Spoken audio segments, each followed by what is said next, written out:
Messieurs les conseillers fédéraux, Mesdames, Messieurs, j'ai le plaisir de vous accueillir une nouvelle fois pour cette seconde conférence de presse. Aux côtés de Messieurs les conseillers fédéraux, j'ai aussi le plaisir d'accueillir Monsieur Henri Getta, l'ambassadeur Getta, qui est chef du bureau de l'intégration. Je passe immédiatement la parole à Monsieur le conseiller fédéral Burkhalter.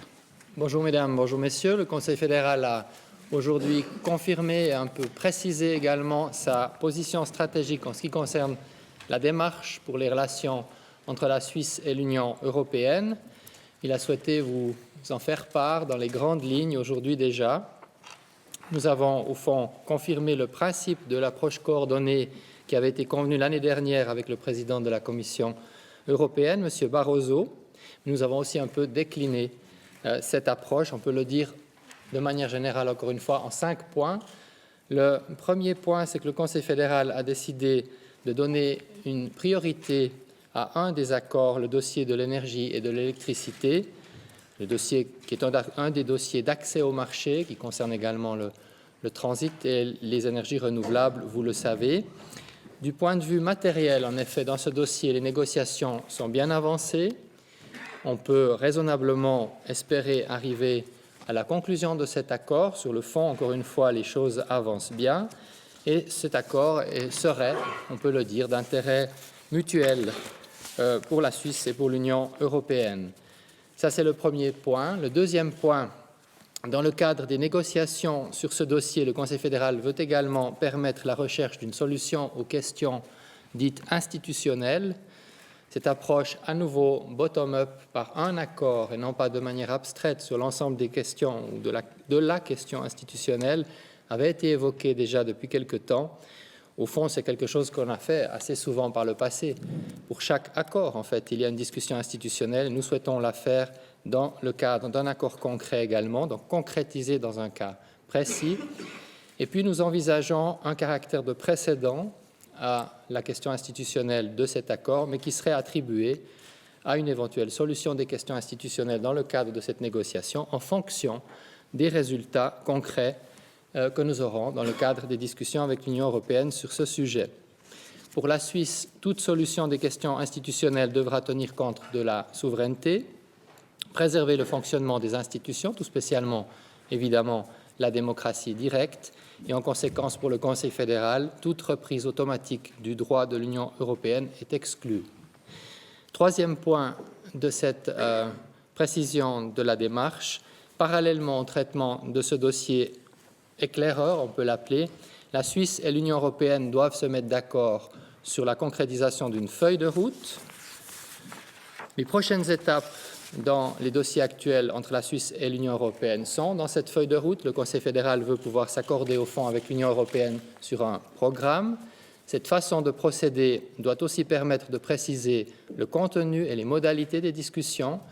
Ainsi, l'approche coordonnée, déjà convenue encore une fois avec l'Union européenne, pourrait être concrétisée en vue d'atteindre un résultat équilibré et favorable aux intérêts des deux parties. Parmi les dossiers actuels qui pourront faire partie de la feuille de route, le Conseil fédéral a considéré 4 catégories. Les dossiers d'accès au marché de l'Union européenne. Il y a dans ce cadre-là l'énergie et l'électricité qui est comprise, mais il y a aussi tout ce qui concerne l'agriculture et la santé. Et puis l'accord relatif aux produits chimiques, l'accord REACH. Et puis il y a les dossiers de coopération. Il y a une série de dossiers qui sont en cours de négociation, certains d'ailleurs relativement avancés. Et puis, il y a les dossiers fiscaux, essentiellement la fiscalité de l'épargne, la fiscalité des entreprises, le Code of Conduct. Et puis, il y a la continuation de la contribution autonome suisse aux disparités économiques et sociales à l'intérieur de l'Union européenne. C'est la fameuse contribution à l'élargissement. J'y reviendrai dans quelques secondes. Concernant les dossiers fiscaux, le Conseil fédéral confirme à ce stade la disponibilité de la Suisse à négocier une mise à jour de l'accord sur la fiscalité de l'épargne. Mais cela, dès que l'Union européenne aura adopté une révision de sa directive permanente, ce qui n'est pas encore le cas à l'heure actuelle, confirme également la disponibilité en matière de fiscalité des entreprises à mener un dialogue avec l'Union européenne et en même temps, le Conseil fédéral attend de l'Union européenne que des solutions satisfaisantes concernant les accords d'impôts libératoires avec l'Allemagne et avec l'Angleterre puissent être trouvées. Parallèlement à l'avancement des négociations dans le dossier électricité-énergie, et c'est le 4e point, eh bien, les deux parties devront adopter une série de mandats de négociation supplémentaires. C'est les mandats qui manquent encore pour faire véritablement la feuille de route.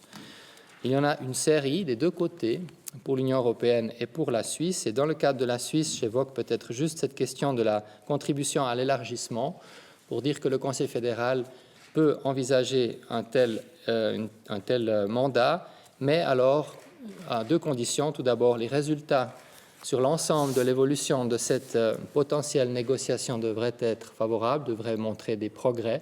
Et puis nous tiendrons compte également des enseignements de la première partie de la contribution à l'élargissement, c'est-à-dire du crédit qui va arriver à échéance prochainement. La concrétisation de cette approche, et c'est le 5e point que j'aimerais évoquer de ces grandes lignes avec vous, c'est les éléments formels. Nous allons envoyer une lettre à l'Union européenne. C'est une lettre qui résume cette démarche. Nous pouvons envisager par la suite, évidemment, si on arrive à trouver un terrain d'entente sur cette démarche, que ce terrain d'entente soit matérialisé par un échange de lettres, tout simplement, ou par une déclaration d'intention lors d'une éventuelle visite ou rencontre. Ces choses-là sont ouvertes. Donc, sur la forme, en tous les cas, le Conseil fédéral a décidé aujourd'hui de matérialiser son intention par l'envoi d'une lettre à l'Union européenne. Les informations régulières seront évidemment faites avec les partenaires, en particulier, il est clair que les commissions parlementaires vont être informées régulièrement. Nous avions déjà évoqué durant le mois de janvier avec les deux commissions parlementaires les éléments que nous avons précisés aujourd'hui. Et puis, surtout, nous avons aussi discuté ce matin du partenaire canton, au pluriel, et de la recherche d'une solution plus à même de convenir à l'ensemble des cantons. Le problème des cantons ou la situation des cantons, c'est qu'il y a évidemment une obligation d'information et de participation aussi pour un certain nombre de cas dans la politique étrangère et dans la politique européenne. Et il y a aussi une situation fédérale qui implique cette discussion avec les cantons, mais le Conseil fédéral estime aussi qu'il est dans l'intérêt de la Suisse que cette relation confédération-canton soit particulièrement favorable dans ce dossier particulièrement délicat. Les cantons, de par la Constitution, participent à la politique extérieure dans le cas où leurs intérêts essentiels sont touchés. Cela implique formellement toute une série de possibilités d'information. Il y a déjà des chargés d'information des cantons, par exemple au Bureau de l'intégration, mais aussi à l'Office fédéral de la justice ou à la mission suisse auprès de l'Union européenne à Bruxelles. Donc, c'est des choses qui existent déjà. Ce que nous avons souhaité, c'est donner suite aux demandes des cantons qui, depuis plus d'une année, souhaitent une amélioration en matière d'information et de participation. Et le Conseil fédéral a décidé aujourd'hui de mettre ou de proposer la mise sur pied d'un dialogue formel canton-confédération sur les questions européennes.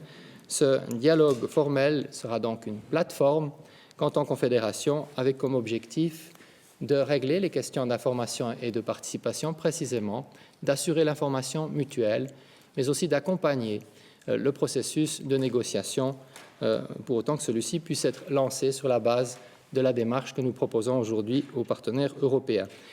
Si le principe est accepté par la conférence des cantons, eh bien nous réunirons très prochainement avec les partenaires cantonaux pour mettre sur pied ce dialogue dans toutes ses modalités. Voilà, mesdames et messieurs, les grandes lignes de cette démarche qui est lancée aujourd'hui. Nous sommes parfaitement conscients que ça ne va pas régler tous les problèmes et qu'il faudra voir les réactions, en particulier du partenaire européen, mais nous estimons qu'il est important de concrétiser et de décider de manière très pragmatique sur des dossiers maintenant, et plutôt que d'avoir des discussions trop abstraites, et c'est ce que le Conseil fédéral a décidé ce matin. Merci, Monsieur le Conseil fédéral. Monsieur le Conseil fédéral Schneider-Ammann.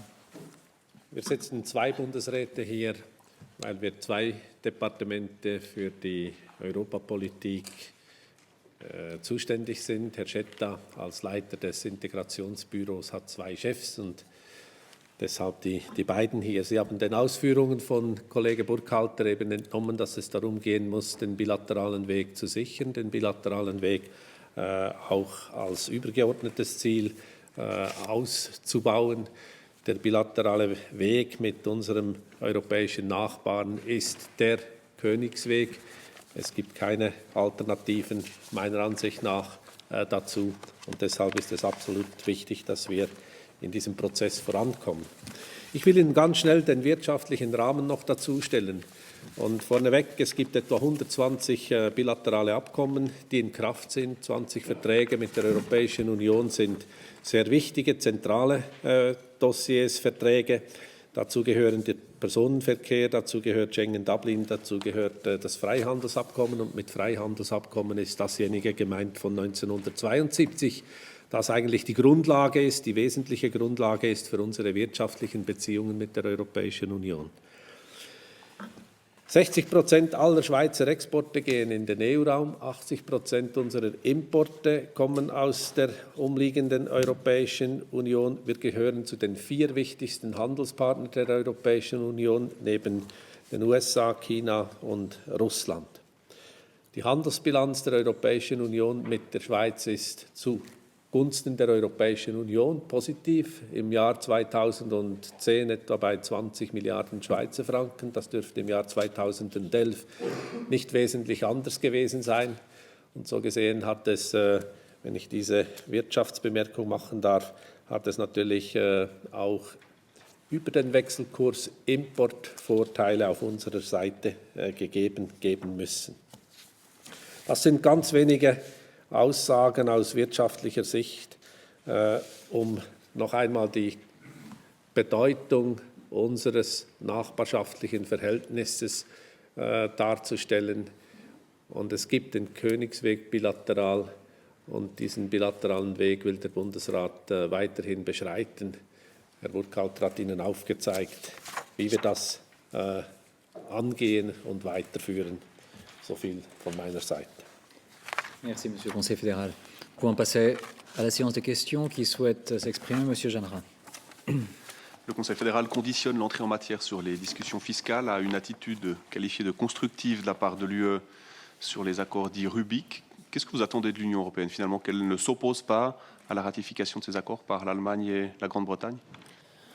Oui, en fait, on attend une solution qui permette à ce dossier d'être débloqué. Donc, en effet, actuellement, il y a une situation bloquée due à la position de l'Union européenne par rapport à l'accord en particulier avec l'Allemagne. Et nous attendons de trouver une solution de manière à débloquer cet accord. Et cela nous paraît un élément normal dans la négociation que de défendre la position suisse et de débloquer d'abord cela pour pouvoir aller de l'avant sur les autres éléments. D'autres questions? Monsieur. Oui, j'aimerais savoir ce que signifie l'adverbe rapidement. Quand c'est que vous souhaitez un accord sur l'électricité, concrètement? Bon, pour l'accord sur l'électricité, en fait, sur le fond, on est très avancé. Donc, il y a ce mois de février encore d'autres réunions au niveau technique qui s'occuperont essentiellement des derniers points qui, sur le fond, doivent être réglés. Mais c'est encore une fois très avancé. Donc, on peut penser que, M. Jetta vous compléterait, mais je pense, pour en avoir aussi parlé tout à l'heure avec Mme Letard, qu'on peut raisonnablement espérer que février-mars, les questions de fond soient réglées. Et après, il s'agit aussi de trouver dans cet accord précisément une solution à la problématique institutionnelle. Celle-là fait l'objet de discussions, mais elle est moins avancée. Et nous y travaillons actuellement. Là, je ne peux pas donner un timing, mais on peut imaginer qu'on ait après, dans ces premiers semestres, la possibilité aussi de discuter cet élément-là et aussi son éventuel caractère de précédent au niveau politique. C'est des éléments qui doivent être confirmés et que je ne peux pas vous communiquer aujourd'hui comme étant définitifs. Mais dès que nous aurons des éléments sur ce sujet, vous serez informés de manière parfaitement transparente. Donc l'accord sur l'électricité-énergie, encore une fois sur le fond, nous paraît très proche de sa conclusion. Autre question? Oui, Madame Imsand. Oui, sur les questions institutionnelles, vous ne voulez pas reprendre l'acquis communautaire, mais quelle est la marge de manœuvre? Alors ça, c'est ce qu'on va justement maintenant travailler, et c'est un point sur lequel je ne m'exprimerai pas aujourd'hui. Nous y travaillons. Le moment venu, nous vous donnerons les éléments concrets en matière institutionnelle, mais c'est pour le moment trop tôt. Donc je ne peux pas vous donner davantage d'éléments sur cette question aujourd'hui. Monsieur Nebel. Deux questions. D'abord, est-ce que vous pourriez expliquer d'abord le choix de ce dossier pilote? Est-ce que c'est un dossier où vous avez l'impression que l'Union européenne est spécialement demandeuse, donc l'eau lui venant à la bouche, elle serait d'autant plus désireuse de négocier avec nous? Et deuxièmement, si vous dites que les négociations sur les questions institutionnelles sont en cours, est-ce que cela signifie que les partenaires européens sont d'accord de discuter de façon séparée de ces questions? Bon, comme je vous l'ai dit, c'est un tout. Donc, vous avez vu aussi ces petits schémas qu'on a préparés. Les choses se font parallèlement. Donc, on peut imaginer que la question se bloque, par exemple, sur le volet bleu foncé, parce qu'on n'est pas d'accord sur l'ensemble de la feuille de route, ou sur les mandats supplémentaires, ou déjà dans le cadre électricité-énergie. Mais tout cela se fait parallèlement. Pourquoi avoir choisi électricité-énergie? Non pas parce que c'est un accord qui est spécialement favorable pour l'un pour l'autre. Je vous l'ai dit, c'est un accord d'intérêt mutuel. C'est important de prendre un accord qui, sur le fond, est bien avancé. Et c'est important de pouvoir discuter de manière concrète de la question institutionnelle. Ça aurait pu être un autre accord. C'est un accord qui nous paraît être bien placé dans l'agenda et également, encore une fois, dans les intérêts des uns et des autres pour pouvoir avancer. Mais concernant votre question sur spécialement demandeur ou pas, je crois qu'il faut vraiment voir l'ensemble. Parce qu'il n'y aura pas une négociation sur la question énergie-électricité séparée des autres éléments qui sont là. Tout cela se fera en parallèle ou ne se fera pas. C'est-à-dire qu'on doit se mettre d'accord sur le fait de discuter de la question institutionnelle et d'éventuellement l'avoir comme un précédent. On doit se mettre d'accord sur le fait d'avoir une feuille de route. On doit se mettre d'accord sur l'obtention de mandats supplémentaires, que ce soit pour l'Union européenne ou pour la Suisse. Donc, tous ces éléments qui sont là autour sont liés et vont faire l'objet de cette discussion sur la base de notre proposition par lettre. Nous souhaitons, le Conseil fédéral, que l'Union européenne entre en matière. Si ce n'est pas le cas, alors nous ne pourrons pas progresser dans ces différents dossiers qui, pour certains, sont d'intérêt pour la Suisse et pour d'autres, sont d'intérêt pour l'Union européenne. Monsieur Rebetté. Quelle est la différence entre un accord sur les questions institutionnelles et un accord sectoriel qui contient un aspect institutionnel qui sert de précédent? Un accord sur les questions institutionnelles serait discuté totalement abstraitement, donc de manière générale, et devrait être imaginé pour le tout. Là, on va reprendre ce qui a jusqu'à présent relativement bien marché, par exemple pour Schengen, où on a discuté des questions institutionnelles dans le cadre d'un accord. Et après, dans un deuxième temps, la question se posera, en tout cas c'est l'avis de la Suisse, sur le fait d'en faire un précédent ou pas. Et cela, ça permet de discuter des questions institutionnelles en les reliant à des vrais problèmes réels et de ne pas faire de la question institutionnelle quasiment la question européenne de la Suisse.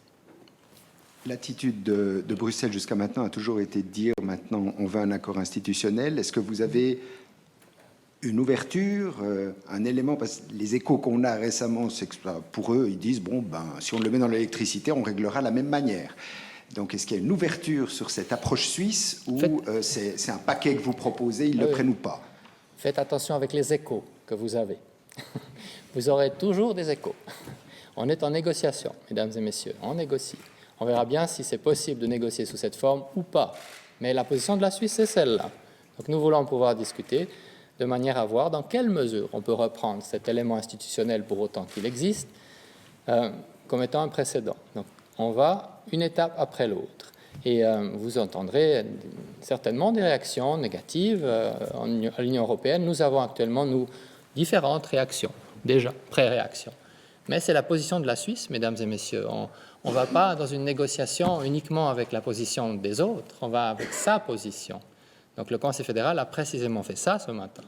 Il a défini quelle est la position de la Suisse. Alors ce n'est pas une garantie de succès, de progrès, parce que pour négocier, il faut être deux. Mais c'est la position du Conseil fédéral et de la Suisse. D'autres questions, M. Storni? Oui, Monsieur le Conseiller fédéral, je lis ici que vous dites qu'en temps utile, il sera examiné si la contribution à l'élargissement sera prolongée. Pardon, excusez-moi. Je vous cherchais tout là derrière. Non, je suis là. Pour une fois, je suis dans mon... si ça va être continué, est-ce que vous gardez ça comme marchandise d'échange en certain sens? Est-ce que vous vous dites à l'Union européenne, ouais, on est prêt à discuter une continuation de cette contribution, mais rappelez-vous qu'on veut quelque chose comme retour? Oui, c'est un peu ça, si vous voulez. La Suisse dit tout simplement, la contribution à l'élargissement, on peut en discuter, mais il faut qu'il y ait des progrès dans ce dossier. Donc il faut qu'on entre en matière et qu'on avance dans cette négociation. Et il faut aussi que l'on tire quelques enseignements pratiques de la première contribution à l'élargissement de la Suisse.